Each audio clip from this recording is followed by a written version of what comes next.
Olá, muito boa tarde. Estando neste momento a atravessar o início do período natalício da festivo sobre o nascimento de Jesus, e eu já andava há um tempo a pensar falar sobre Jesus. Mas acreditem que faltava coragem para falar de um espírito que tem imenso grau de importância nas nossas vidas.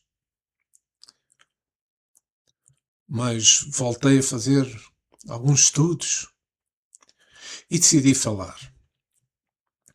E espero que Jesus me autorize e me ajude a transmitir o conhecimento nos estudos que fui adquirindo para poder falar sobre o Mestre, o nosso guia espiritual, o nosso irmão maior. Mas afinal, quem é Jesus? Para a doutrina espírita, Jesus é o guia e modelo para a humanidade terrena. A magnificência espiritual da Terra, o Messias divino, aquele que preside o movimento regenerador deste mundo, do qual o Espiritismo representa o Consolador prometido pelo Cristo. A terceira revelação, sob a égide Espírito da Verdade, que segundo a codificação espírita é percebida como sendo o mesmo Jesus. Jesus, então, é o espírito mais evoluído que pisou a Terra e que se tornou modelo e guia para a humanidade. Segundo a Bíblia, Jesus, o Messias prometido nas profecias do Antigo Testamento, veio à Terra para salvar a humanidade. Jesus também é conhecido por Jesus Nazaré e Jesus Cristo, sendo o mais influente espírito da história de todos os tempos. Cada mundo possui os seus guias, os seus espíritos guias, os governadores espirituais, que são espíritos puros que coordenam a evolução local, sendo Jesus o nosso guia do nosso planeta Terra. Resumindo, Jesus é o espírito mais evoluído e o Cristo planetário da Terra, guiando-a desde as suas origens. Vejamos então um pouco da história conhecida. Há mais de 2000 anos, Jesus nasceu em Belém, uma cidade da Palestina. Antes de Jesus nascer, sua mãe, Maria, recebe a notícia do anjo Gabriel que ficaria grávida do Filho do Altíssimo. E o seu pai recebeu o mesmo em sonho. Está escrito em Mateus, pelo que eu vou recordar. No capítulo 1, versículo 19, Mateus escreveu: Mas José, seu esposo, sendo justo e não a querendo desacreditar, resolveu deixá-la sigilosamente. Aqui descreve o dilema de José, noivo Maria, ao descobrir a sua gravidez. José era um homem justo. Não queria expor Maria à vergonha ou à punição do apedrejamento pela lei que havia de antes, pelas leis de Moisés. Mas também não queria ser cúmplice do adultério. Por isso, decidiu rejeitá-la secretamente, para proteger a sua reputação, e evitar um ato cruel, demonstrando a sua linha moral e sensibilidade também, antes de ser instruído por um anjo em sonho. Capítulo 1, versículo 20.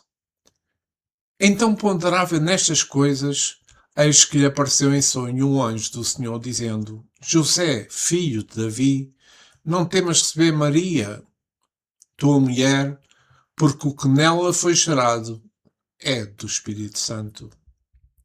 Então aqui descreve o momento em que o anjo aparece em sonho a José, dizendo que para não ter de receber Maria, para não ter medo, de receber Maria como esposa, pois a criança concebida nela veio do Espírito Santo, e que ela deveria dar-lhe o nome de Jesus, pois ele salvaria seu povo dos pecados. Confirmando a origem divina de Jesus e o cumprimento da profecia messiânica, instruindo José a cumprir o seu papel de pai terreno do Messias, apesar dos receios que José tinha inicialmente. Também no capítulo 1, versículo 21, em Mateus, é o que estamos a falar, ela dará à luz um filho e lhe porás o nome de Jesus, porque ele salvará o seu povo dos pecados deles. Este versículo acaba por ser um versículo decisivo. É um versículo que revela o propósito do nascimento de Jesus. Ele salvará o seu povo dos pecados e por isso de ser chamado de Jesus. E é sua, em hebraico, que significa Jeová, Deus salva. Este versículo parte da narrativa do anjo que fala a José e mostra que o nome Jesus não foi uma escolha humana, mas uma designação divina que pronuncia a sua missão redentora, cumprindo profecias e estabelecendo como o Messias que traria a libertação espiritual. Também no capítulo 1, versículo 22, ora, tudo isto aconteceu para que se cumprisse o que fora dito pelo Senhor por intermédio do profeta. Aqui neste versículo, explica que o nascimento virginal de Jesus cumpriu o profeta do Antigo Testamento, Isaías, no capítulo 7, versículo 14, onde o anjo revela a José que Maria conceberia pelo Espírito Santo e o seu filho seria chamado Emanuel, que significa Deus conosco, mostrando a divindade e a presença de Deus na encarnação de Jesus. E aqui vou novamente ao capítulo 1, versículo 23, onde está escrito: eis que a Virgem conceberá, e dará à luz um filho, e ele será chamado pelo nome de Emanuel, que quer dizer Deus conosco. Aqui este versículo diz que eis que a Virgem conceberá e trará à luz um filho e chamará pelo seu nome de Emanuel, que é traduzido Deus conosco, e explica que Jesus é o cumprimento da profecia de Isaías no capítulo 7, versículo 14.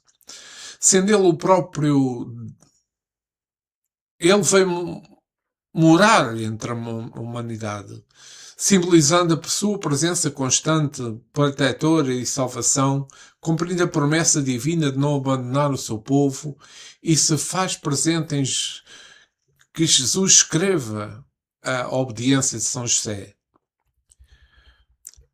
Aqui, terminando a leitura e comentário destes versículos, no capítulo 1, versículo 24, só um pouco, para mim, 24. Despertando José do sono, fez como lhe ordenara o anjo do Senhor e recebeu sua mulher. Aqui descreve a obediência de José. Após um anjo lhe aparecer em sonho, e explica a concepção milagrosa de Maria pelo Espírito Santo. Ele despertou e fez o anjo do Senhor lhe ordenara, como o anjo do Senhor lhe ordenara, e recebeu sua mulher. Acolhendo Maria em casa, cumprindo a vontade de Deus e assumindo o seu papel como pai de Jesus. Pai legal de Jesus. Sendo um modelo de justiça e docilidade ao plano divino, mesmo diante de uma situação inesperada e também uma situação complexa, contrastando com o seu plano inicial de repudiá-la em segredo. Conforme os acordos convencionais da Igreja, estabeleceu-se que no dia 25 de dezembro do ano 1, como sendo a data de que celebra o nascimento de Jesus. mas atualmente os historiadores, com estudos muitíssimo recentes, indicam que Jesus não teria nascido em dezembro. Ele teria nascido em abril, entre o ano 4 e 6, antes que fora anteriormente antes que fora anteriormente estimado. Este equívoco, este engano, ocorreu devido a erros de cálculo de datas do novo calendário estabelecido pelo Frei Dionísio, conhecido por Dionísio Exíguo. Viveu entre 470 e o ano 544. Na época, usava-se a era diocleciana, que datava os anos a partir do reinado do imperador romano Diocleciano, um perseguidor de cristãos, algo que Dionísio queria evitar. No ano 532 d.C., ele calculou a data de nascimento de Jesus e estabeleceu esse ponto como um ano, criando o sistema Anno Domini, ou seja, Ano do Senhor. A sua proposta foi adotada gradualmente, tornando-se o padrão para contar os anos da era cristã antes de Cristo e depois de Cristo. Um dos motivos para ocorrer a celebração do seu nascimento em dezembro seria para aproveitar as festas pagãs que ocorriam nesse mesmo período. Destaca-se a festa Saturnália, uma festa realizada para celebrar o solstício de inverno, início da estação e período de maior distância angular do Sol em relação ao plano de linha do Equador. Durante a festa, os romanos entregavam-se aos excessos alimentares, visitavam os amigos e familiares e trocavam presentes. Uma imagem daquilo que ocorre nos nossos dias. E no fim da Saturnália, no 25 de dezembro, era comemorada a festa do Sol Invicto, em homenagem ao deus Mitra, que é um deus persa. O Natal, infelizmente, vem perdendo o seu simbolismo de uma festa de amor, de uma festa da família, com simplicidade e com natureza, sobretudo. A recordação do nascimento de Jesus, essa recordação tem sido substituída pelo Pai Natal, a árvore de Natal, a troca de presentes e também os excessos alimentares. Esquecendo que a festa esquecendo de quem é a festa na realidade, que é de Jesus. Mas Jesus somente deseja, da nossa parte, que possamos cumprir com a vontade de Deus, o nosso Pai. A vida de Jesus tem como base a Bíblia, especialmente os evangelhos canónicos. Os historiadores de Jesus recordam que Jesus foi um importante pregador e reformador judeu da Galileia. Morto por crucificação, ele foi o líder muito respeitado pelos seus discípulos, então denominados cristãos, e daí surgir o nome de cristianismo. Para os cristãos tradicionais, Jesus veio com a missão de ser o Salvador da humanidade. Os judeus messiânicos o consideram como um Messias anunciado no Antigo Testamento. Mas para o Espiritismo, Jesus é o guia e modelo para toda a humanidade da Terra. O guia espiritual da Terra, o Messias divino, o Cristo deste planeta. Nas obras póstumas, na primeira parte, Allan Kardec, no estudo sobre a natureza de Cristo, onde reúne as palavras do Cristo espremidas, os evangelhos que evidentemente preservam os personagens do Messias, onde Allan Kardec escreveu: "Não vim de mim mesmo, mas aquele que me enviou é o único Deus verdadeiro. Foi da sua parte que vim. Não cabe a mim desconceder isso, Tal coisa será para aqueles a quem o meu Pai preparou. Vou para o meu Pai, porque o meu Pai é maior do que eu, porque me chamam de bom. Bom não há senão Deus. Não tenho falado por mim mesmo. Meu Pai me enviou, foi quem me prescreveu, por mandato seu, o que devo dizer. A doutrina que prego não é minha, mas daquele que me enviou. A palavra que vocês têm ouvido não é minha, mas do meu Pai que me enviou. Não faço de mim mesmo. Nada faço de mim mesmo. Perdão, desculpem. Digo unicamente que o meu Pai me ensinou. Nada posso fazer de mim mesmo. Não cuido de fazer a minha vontade, mas a vontade daquele que me enviou. Tenho-vos dito a verdade que aprendi de Deus. O meu alimento é fazer a vontade daquele que me enviou. Tu, que és o único Deus verdadeiro e Jesus Cristo a quem enviastes. Meu Pai, nas tuas mãos entrego a minha alma. Meu Pai, se for possível, faça de mim que este cálice se afaste. Subo para meu Pai e vosso Pai, para o meu Deus e vosso Deus.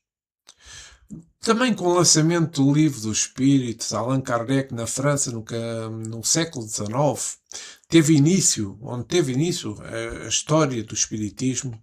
Entre as diversas referências a Jesus, a pergunta 625 do Livro dos Espíritos é a seguinte: qual o tipo mais perfeito que Deus ofereceu ao homem para lhe servir de guia e modelo? E a resposta do Espírito da Verdade foi: vede Jesus.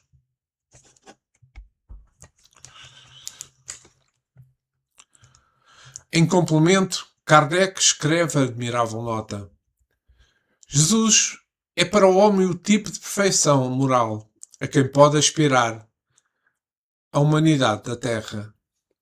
Deus nos oferece como o mais perfeito modelo e a doutrina que ele ensinou é a mais pura expressão da sua lei, porque ele estava animado do Espírito Divino e foi o ser mais puro que apareceu na Terra. Se alguns dos que pretenderam instruir os homens na lei de Deus algumas vezes os viassem para os falsos princípios, foi por se deixarem dominar por sentimentos demasiado terrenos e por terem confundido as leis que regem as condições de vida da alma com as que regem a vida do corpo. Muitos deles apresentaram como leis divinas o que era apenas leis humanas, instruídas para servir as paixões e dominar os homens. Mas eu faço aqui uma nota pelo que eu achei interessante, pelo documentário do Espírito Miramês. O mestre dos mestres é realmente o modelo na qual todos os homens se devem inspirar, no sentido de caminhar com os passos firmes na direção da luz. Certamente que o formulador da pergunta passou os seus pensamentos por todos os grandes personagens da história universal, testando um, testando outro. Por vezes, sem segurança e afirmações do seu próprio raciocínio. Não obstante, o mensageiro de Deus encarregue de fazer reviver o cristianismo na Terra, limpou todas as dúvidas, dizendo que somente Deus era e é o guia de todos os povos.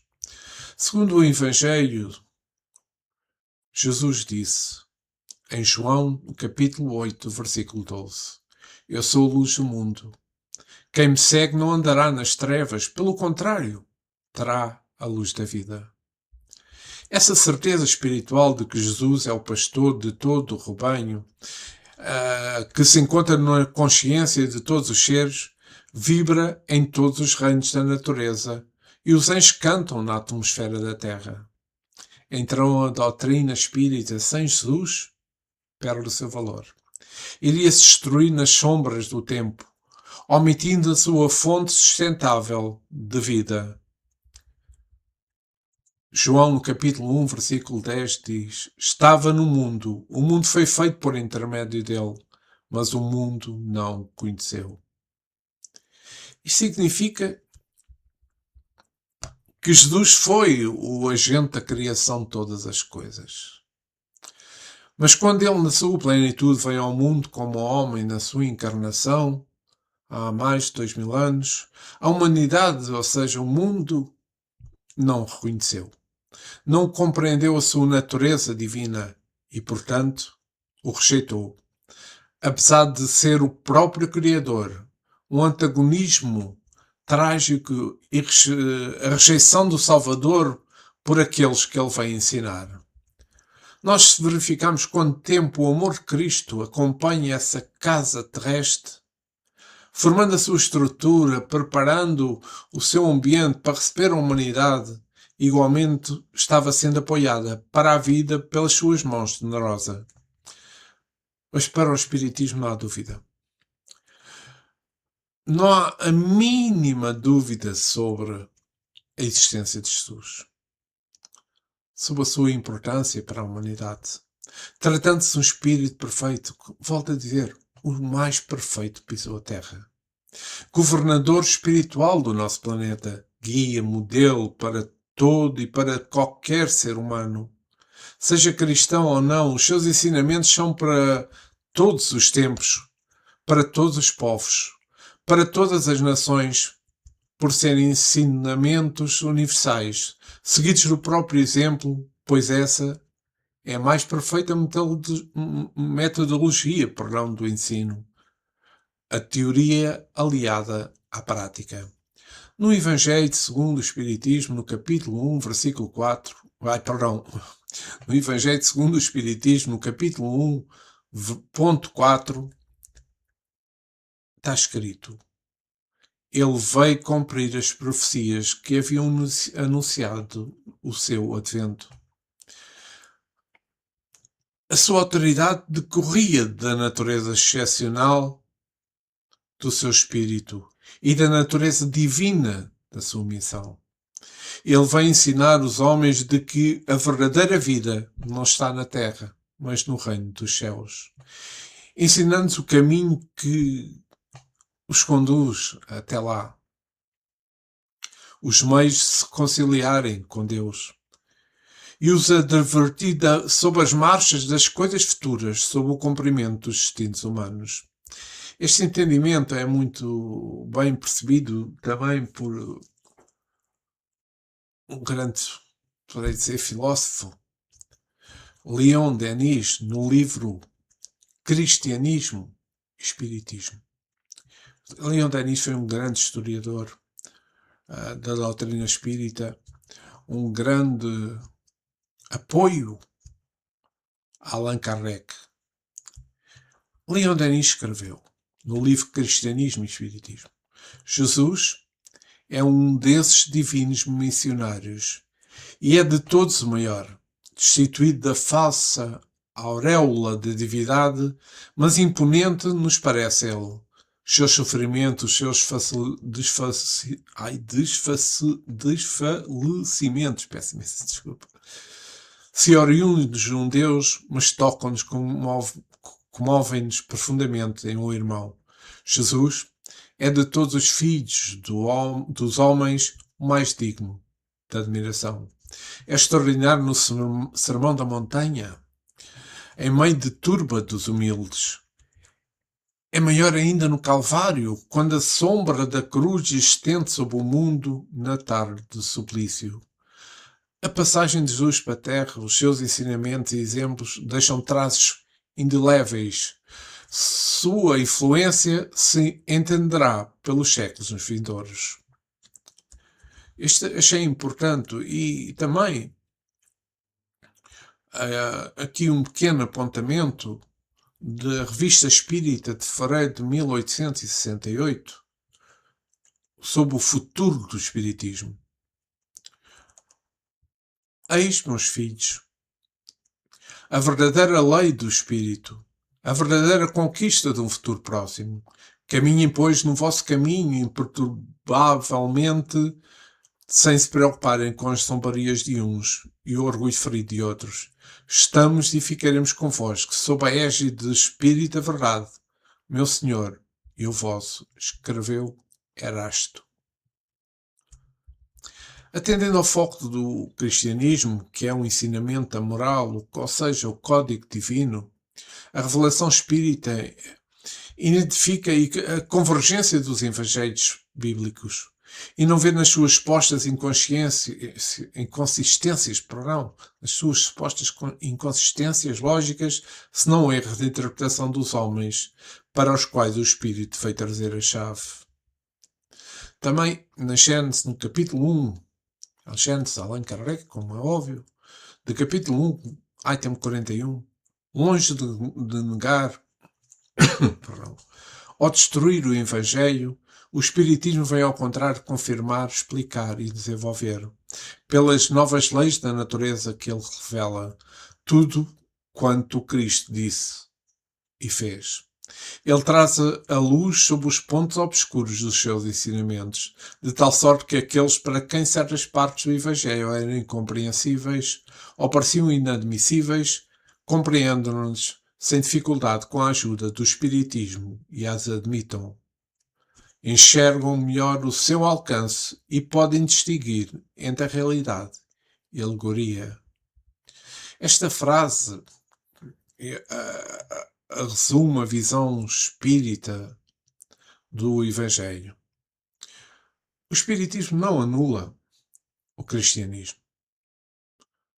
O Espiritismo completa, trazendo luz sobre os ensinamentos por meio das leis, as leis naturais reveladas, com a pluralidade das existências, a reencarnação, por exemplo, explicando os pontos obscuros, tornando-os compreensíveis e revelando Jesus não só como filósofo, mas como um Messias divino, cumprindo a promessa do Consolador. Jesus refere-se ao aperfeiçoamento no moral contínuo do espírito, através das sucessivas reencarnações, dentro de uma escala evolutiva espírita. Resumindo, toda a essência da boa nova do Cristo está incluída na lei da caridade para com todos, de onde vem o lema de Allan Kardec: fora da caridade não há salvação. O estudo aprofundado das máximas de Jesus, especialmente as bem-aventuranças do importantíssimo Sermão da Montanha, como sublime instrumento didático para o aperfeiçoamento moral, encontra-se no livro O Evangelho segundo o Espiritismo, de Allan Kardec. Que no Caminho da Luz, no livro Caminho da Luz, na introdução, Emmanuel confirma Jesus como o arquiteto da Terra, escolhido por Deus também para governar este globo. Ele escreveu: Ele é a luz do princípio, e em suas mãos misericórdias repousa o destino do mundo. O seu coração magnânimo é a fonte de vida para toda a humanidade terrestre. A sua mensagem de amor no Evangelho é a eterna palavra da ressurreição, da justiça, da fraternidade e da misericórdia. Todas as coisas humanas passarão, todas as coisas humanas se modificarão. Ele, porém, é a luz de todas as vidas terrestres, inacessível ao tempo e à destruição. Com a passagem de Jesus na Terra, segundo Emmanuel, no capítulo 12 do livro Caminho da Luz, psicografado por Francisco Cândido Xavier, começava a era definitiva da maioridade espiritual da humanidade terrestre, de vez que Jesus, com a sua exemplificação divina, entregaria o código da fraternidade e do amor a todos os corações. Então Jesus vem cumprir a lei de Deus, vem desenvolvê-la, vem dar-lhe o verdadeiro sentido e adaptá-la ao grau de adiantamento dos homens. Está escrito no Evangelho segundo o Espiritismo. Sempre ouvimos a frase: Jesus é o nosso Salvador. Então, é claro que nós sabemos que Jesus nos salva ao ensinar-nos, pelo exemplo dos seus ensinamentos, pela autoeducação, pela caridade e pelo trabalho interior de melhoria, mostrando o caminho para a evolução espiritual e a salvação das próprias obras, através do amor, do esforço, não pelo sangue ou por rituais. Mas vejamos, as dificuldades para quais passamos são as consequências dos nossos atos. Nós sabemos isso, estudamos isso no Espiritismo. São a consequência das nossas escolhas, do nosso livre-arbítrio. Ou seja, tudo o que passamos difícil é a nossa. É da nossa criação. Jesus é importante para a salvação. Não apenas... E de outra forma, apenas não somos pacientes da história da nossa vida. Jesus veio para nos dar o exemplo, para nos mostrar como libertar-nos das nossas más inclinações, para nos ensinar através dos atos e das palavras. Divaldo Franco, no livro Um Encontro com Jesus, relata: Ele na cruz comoveu-nos, sensibilizou-nos. O Sermão da Montanha, quando reverte o sentido ético da humanidade ao pregar as bem-aventuranças. Mas é na cruz que ele nos impacta. Escreveu Divaldo Franco no livro Encontro com Jesus. Então, Jesus é um médico, poderia dizer, é um médico, e dizemos muito por não, é um médico das nossas almas. É uma expressão que descreve Jesus Cristo como curador das enfermidades espirituais, emocionais e morais, não apenas físicas, baseada nos ensinamentos bíblicos, como em Marcos, no capítulo 2, versículo 17. Não são os que têm saúde que precisam de médico, mas sim os doentes. E interpretações espíritas, de onde ele é o modelo da perfeição e guia para a cura interior através do amor, da fé, dos seus ensinamentos, curando as doenças da alma como o egoísmo, o ódio e o sofrimento psíquico. Jesus é o nosso irmão na caminhada e faz com que nós possamos pensar na nossa responsabilidade, tendo como parâmetro a grandeza desse irmão que superou todos os degraus e está muito lá à frente, por mérito próprio. Jesus empregou de uma forma magistral um ensinamento por parábolas, pequenas histórias que serviam para tornar acessível ao povo da altura os ensinamentos doutrinários. E para facilitar mais a compreensão das coisas espirituais, ele servia-nos de comparação com o que ocorre na vida comum e nos interesses rotineiros do homem. Por exemplo, na parábola do bom samaritano, em Lucas, no capítulo 10, versículo 25 até o versículo 37, conta a história de um homem assaltado e deixando quase morto, que é ignorado por um sacerdote e um levita. Eu queria aqui a palavra levita na Bíblia refere-se aos descendentes da tribo de Levi, designados por Deus para servir o tabernáculo e mais tarde o templo de Jerusalém, auxiliando os sacerdotes nas tarefas como a música, a manutenção, o ensino da lei e guardas também, sendo responsável por todo o serviço relacionado com o culto de Deus.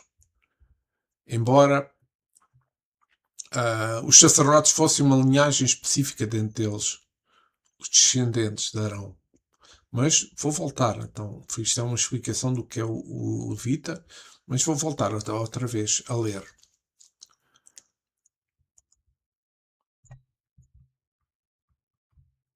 Conta a história de um homem assaltado e deixado quase morto, que é ignorado por um sacerdote e um levita, mas socorrido por um samaritano, um inimigo do povo judeu, que demonstra compaixão e amor ao próximo, ao cuidar dele, levá-lo a um aposento e pagar os seus cuidados, ensinando que o próximo é qualquer um que precisa de ajuda. Independente da sua origem ou inimizade, e que a misericórdia e a ação concreta são mais importantes do que a lei e a aparência religiosa. É uma lição muito importante.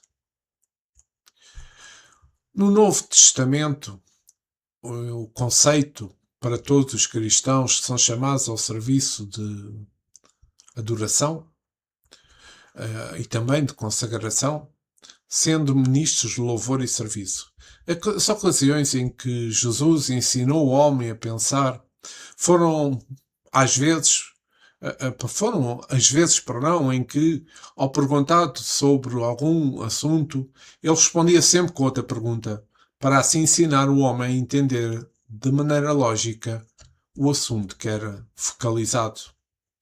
As parábolas de Jesus são os grandes tesouros da humanidade. Jesus contou no mínimo em umas 10 parábolas sobre o reino dos céus. Jesus podia muito bem ter dado o conceito do que é o reino dos céus, mas será que as pessoas iriam entender naquela altura? Kardec, no capítulo 24, item 7 do Evangelho segundo o Espiritismo, que assim como Cristo não disse tudo nos Evangelhos, os Espíritos não disseram tudo. As coisas têm que ficar reveladas à medida que a evolução científica ou a evolução moral de cada povo, ou neste caso do povo da Terra, possa estar preparados para poder receber os novos conceitos. Nós não podemos aprender tudo, atualmente, vejamos o Espiritismo, nós não podemos aprender tudo, porque não estamos preparados, não estamos evoluídos espiritualmente para podermos receber esses conceitos. Isso explica-nos o Espiritismo. Enquanto Jesus disse que o reino dos céus é semelhante a um grão de mostarda plantado no sol de modo a se transformar numa grande árvore que vai transformando e servindo ninho para os passarinhos, Jesus falou através de uma metáfora sobre o reino dos céus. Jesus trouxe imensos exemplos para explicar o reino dos céus, que é um elemento que ampara, que acolhe indiferentemente de todos, desde que estejam preparados. Jesus fala por parábolas porque, assim como os espíritos não disseram tudo, Jesus também não podia dizer tudo. No Evangelho só tem 2 parábolas explicadas por Jesus para os discípulos, mas Jesus explicou muitas coisas para eles, por isso que eles se transformaram. Jesus pregou para analfabetos, Jesus pregou para pobres, pescadores, pessoas sem cultura e transformou esses grupos, moralmente. Jesus também nos mostrou a reencarnação nos Evangelhos. Em João, no capítulo 3, versículo 8, que diz: o vento sopra onde quer, e ouves a sua voz, mas não sabes de onde vem, nem para onde vai. Assim é todo aquele que é nascido do Espírito. Não se vê o Espírito sem se perceber os seus efeitos e a liberdade para agir onde e como quer. Algo essencial para o nascer de novo e ver o reino de Deus. Então, neste capítulo 3, peço desculpa, saltei aqui. Neste capítulo 3, Jesus ensina-nos de uma linguagem figurada que o espírito reencarna onde quer e não sabe de onde veio, ou seja, a sua última reencarnação, nem por onde vai, que será a sua próxima reencarnação. Este versículo elucida o pensamento de Jesus sobre a reencarnação.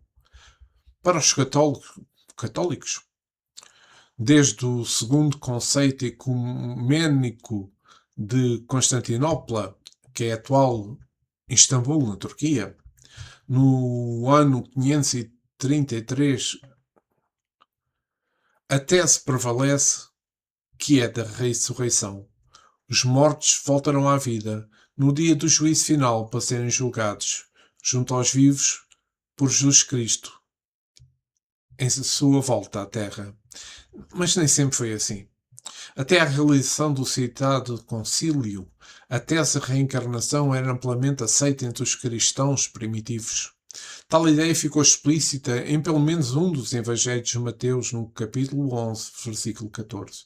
Jesus respondendo aos apóstolos que se a vinda de Messias não seria precedida pela vinda do profeta Isaías, este respondeu: Isaías já retornou, mas não foi reconhecido, referindo-se Jesus a João Batista. Então, segundo o Espiritismo, Jesus não praticou qualquer violência, nem é violento, sendo um modelo de amor e de mansidão.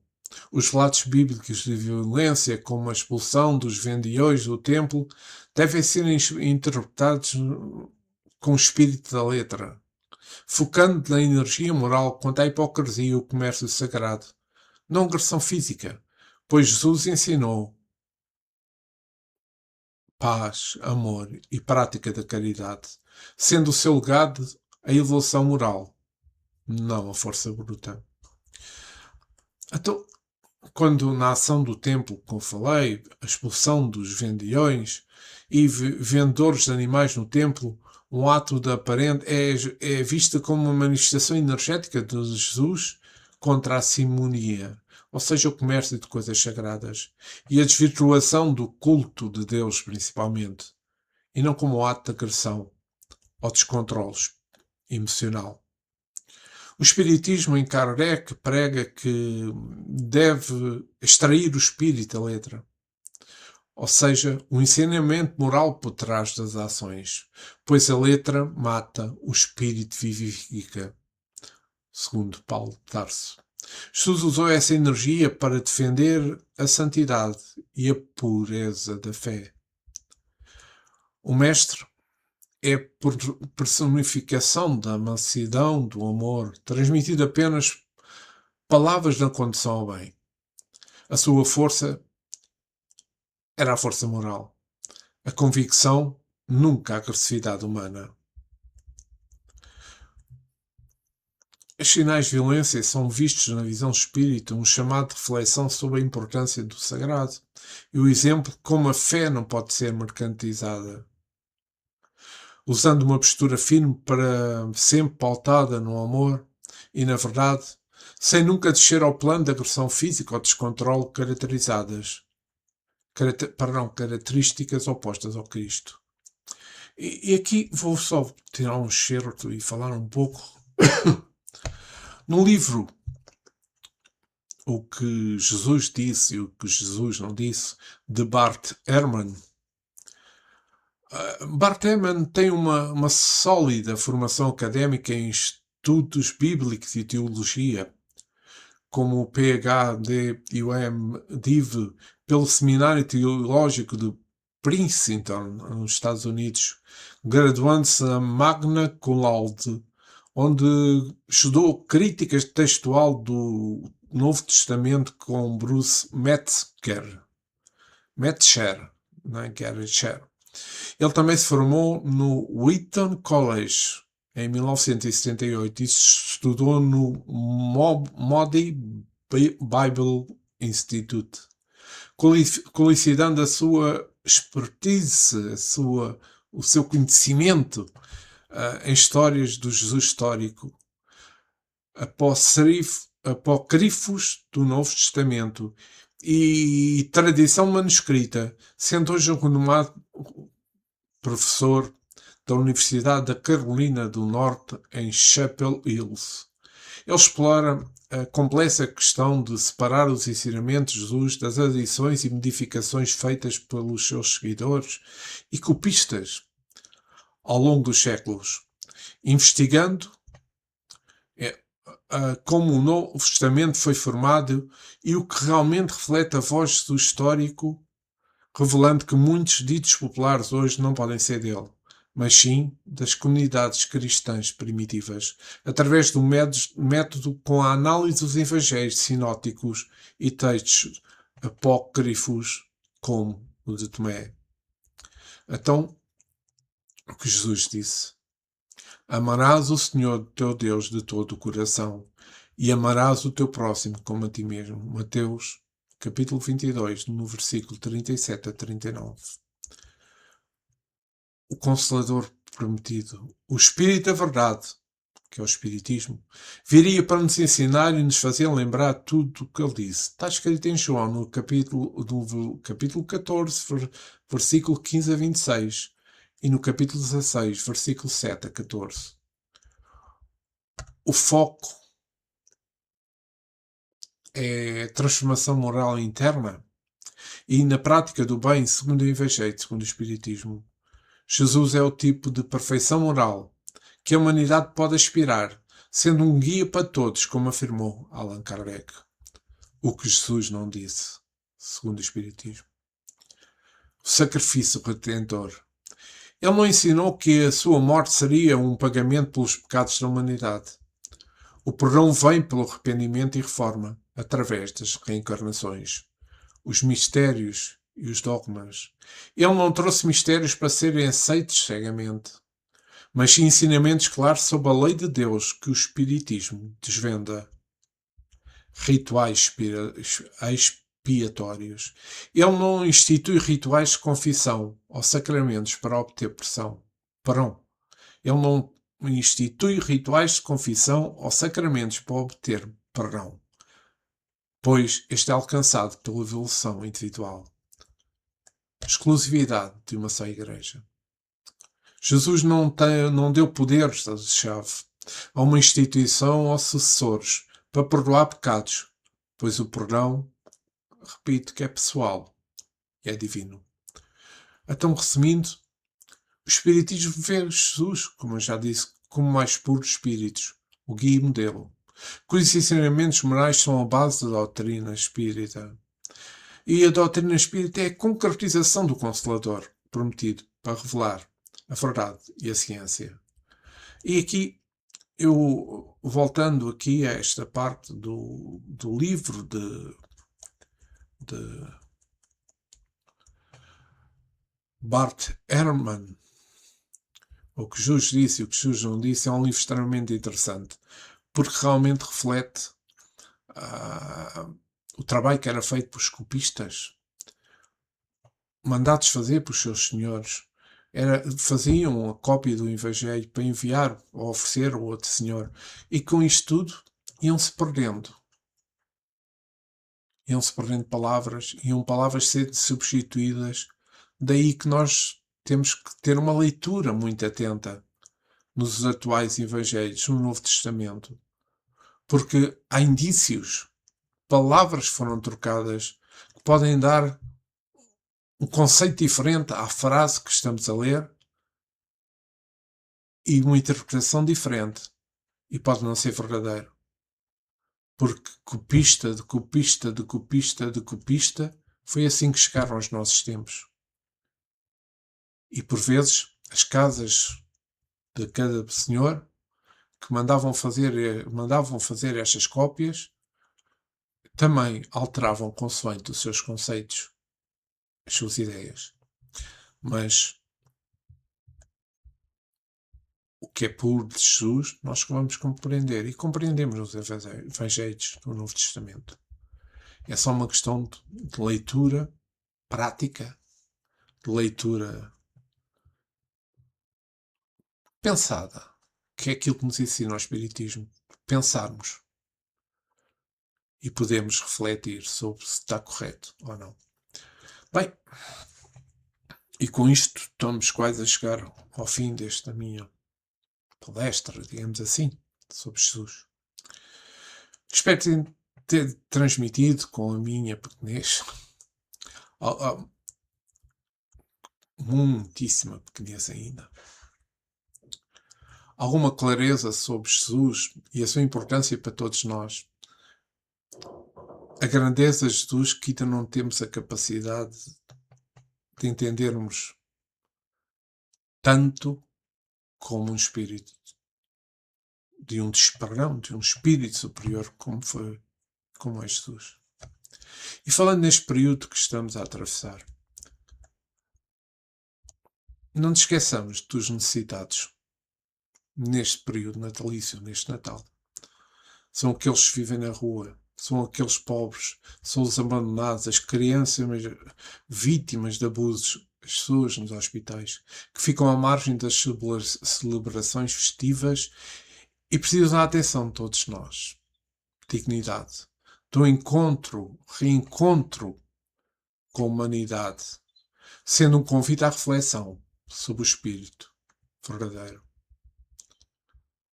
Sobre o verdadeiro também, poderei dizer, espírito natalício, que é a partilha, o amor ao próximo e as recordações dos que nascem todos marginalizados.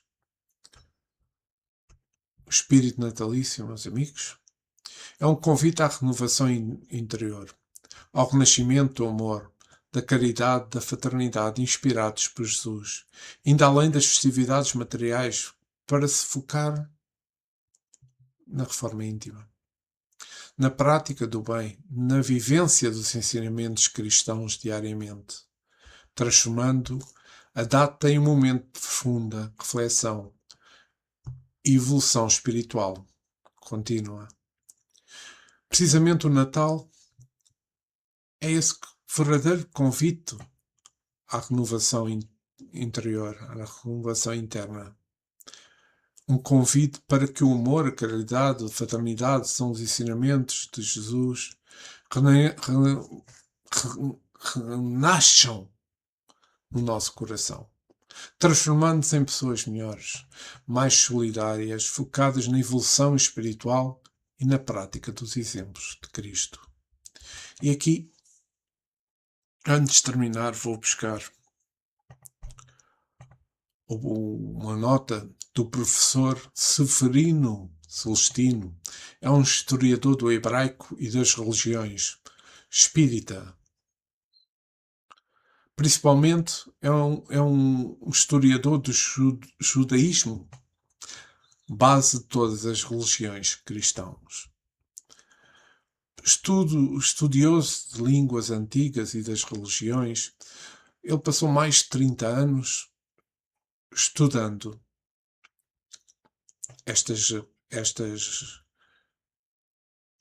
o hebraico e também vivendo nos caminhos por onde Jesus passou. Então, ele é um estudioso das línguas antigas das religiões, ex-seminarista, é espírita. Severino defende o espiritismo à luz da Bíblia, tendo estudado toda a obra de Kardec e de todos os pesquisadores contemporâneos. É autor de vários livros muito interessantes de se ler. Repito, muito interessantes, entre os quais, analisando as tradições bíblicas, o Evangelho e o cristianismo primitivo, Jesus, o Messias das Nações, entre outros livros. Eu vou ler a oração do Pai Nosso. Este Pai Nosso que vou ler foi traduzido pelo professor Severino Celestino. Como já falei, que é o historiador de línguas antigas, especialmente do hebraico, e o profundo analista do livro mais lido pela humanidade, que é a Bíblia. Sempre estudou a essência e conteúdos divinos da Bíblia na sua língua original, como mencionei, que é o hebraico. Segundo o professor Severino Celestino, Jesus jamais ensinaria o Pai Nosso aramaico, a língua do povo hebreu.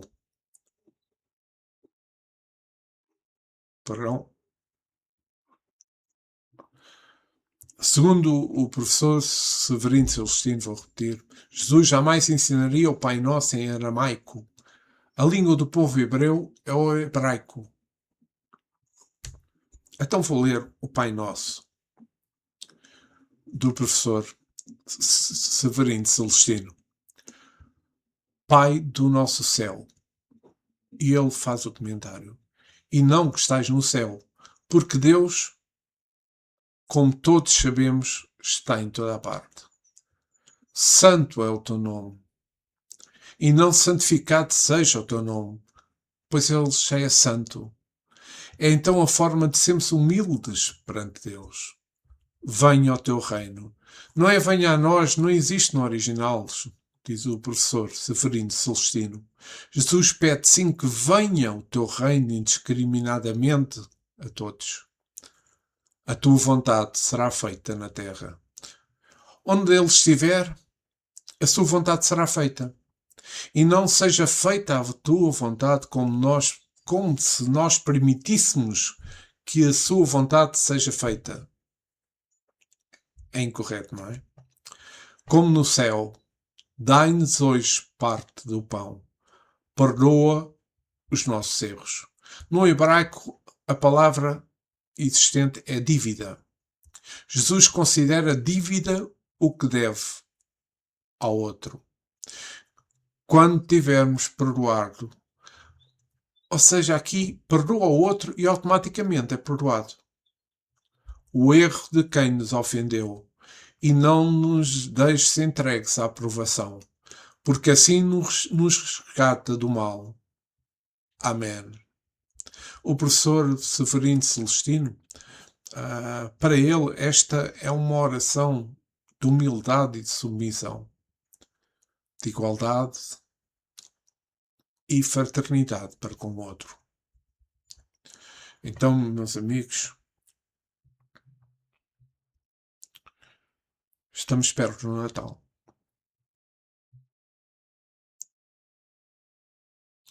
E vamos então celebrar o Natal de Jesus, com Jesus.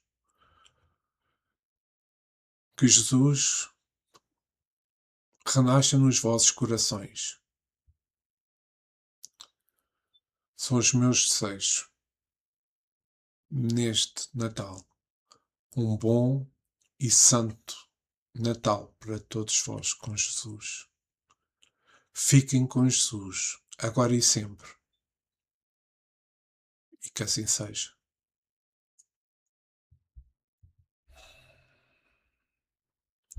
Pois bem.